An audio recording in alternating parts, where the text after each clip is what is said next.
জীবনের মোড় যে কখন কিভাবে ঘুরে যায় সেটা কেউই বুঝতে পারে না। বুঝতে পারলে হয়তো চেনা মানুষটা কখনো অচেনা হতো না, ভালোবাসার মানুষটাও হয়তো পর হয়ে যেত না। প্রায়শই আমরা সোশ্যাল মিডিয়াতে প্রাঙ্কের ভিডিও দেখি, ওই যে একটা স্ত্রী থাকা সত্ত্বেও আরেকটা বিয়ে করে নিয়ে আসছে, একটা স্বামী থাকা সত্ত্বেও আরেকটা বিয়ে করে নিয়ে আসছে। এগুলো সবই প্রাঙ্ক, কিন্তু কিছু কিছু রিলেশনশিপে এগুলোও বাস্তব আকার ধারণ করছে। আপনি হয়তো বাড়ির কাজে ব্যস্ত, একদিন হঠাৎ আপনার স্বামী আপনাকে ফোন করে বলছে একটা সুখবর আছে। কি? আমি বিয়ে করেছি, রেজিস্ট্রি ম্যারেজ করেছি, না কোনো ক্যামেরা আছে, না কোনো ডায়লগ লেখা আছে, সবটাই রিয়েল। আপনি থ মেরে দাঁড়িয়ে গেলেন। আপনাকে হোয়াটসঅ্যাপে ছবি পাঠানো হলো তার বিয়ের খুশির খবর হিসাবে। তখন আপনি কি করবেন? মনে হবে যেন পায়ের তলার মাটিটা সরে যাচ্ছে, মাথার উপরের ছাদটুকু উড়ে যাচ্ছে। এমন খবর শোনার আগে মরে যাওয়াও অনেক ভালো ছিল। মেয়েরা যে নিজের জীবনের সবটুকু অন্যের জন্য উজাড় করে দিতে পারে, কিন্তু স্বামীর ভাগ সে কখনো অন্যকে দিতে পারে না।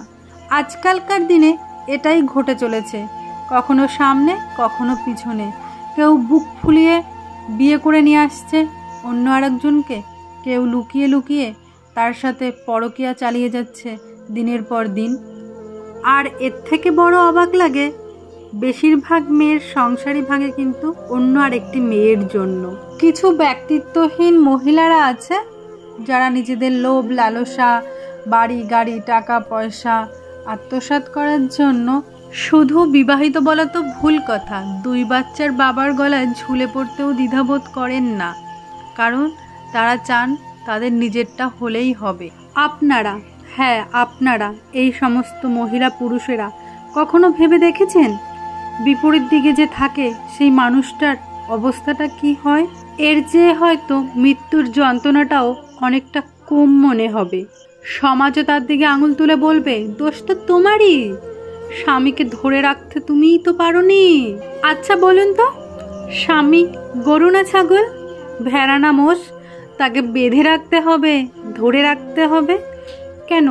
একটুখানি ছুট পেলেই বুঝি সে অন্যর দিকে পালাবে? কেন বলুন তো? স্বামীরও তো নিজের বোঝা উচিত, তার স্ত্রীর সাথে সাথ দেওয়া উচিত। একটা 30-35 বছরের মহিলা সংসারের সবটা সামলাতে সামলাতে নিজেকেই কোথায় যেন হারিয়ে ফেলে, 4 দেওয়ালের মধ্যেই নিজের জীবনটা পুরো ত্যাগ করে দেয়।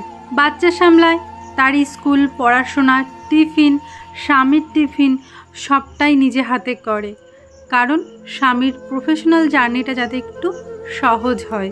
সংসারে রান্না বান্না, জামা কাপড় কাচা, থালা বাসন ধোয়া সবটা এক হাতে সামলায়, কারণ স্বামী যখন অফিস থেকে বাড়ি ফিরবে তাকে যেন ধোয়া জামা কাপড়টা সে দিতে পারে, খাবার জল সবটা তাড়াতাড়ি তার কাছে এগিয়ে দিতে পারে।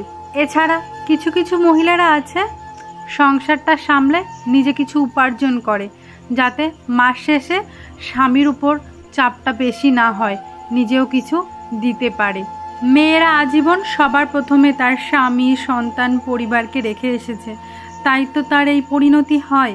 চাকচক্যহীন মুখ, ঝুলে পড়া চামড়া, ঘামযুক্ত কাপড় আর ক্লান্ত শরীর, এগুলো আর স্বামীকে আকর্ষণ করে না।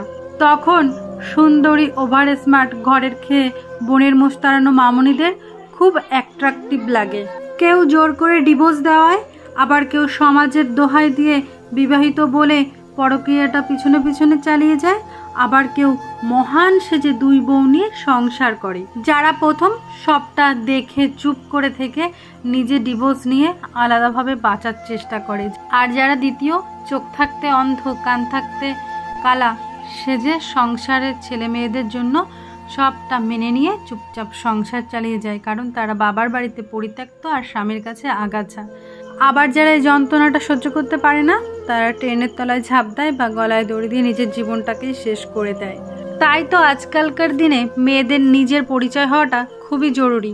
জীবন কখন কাকে কোন মোড়ে এনে খাড়া করে দেবে কেউই সেটা বুঝতে পারবে না। নিজে আত্মনির্ভরশীল হলে বা নিজের একটা অস্তিত্ব থাকলে সবাই ছেড়ে চলে যেতে পারে দুনিয়ার, কিন্তু নিজের কাজটা না কখনো যাবে না। ওটাই নিজের শক্তি হয়ে লড়তে সাহায্য করবে সমস্ত মুখোশধারী মানুষদের সাথে। আশা করি কেউ ভুল বুঝবেন না। ভালো লাগলে লাইক কমেন্ট শেয়ার করবে। দেখা হচ্ছে নেক্সট ভিডিওতে। আপনারা ভালো থাকবেন, সুস্থ থাকবেন। টাটা।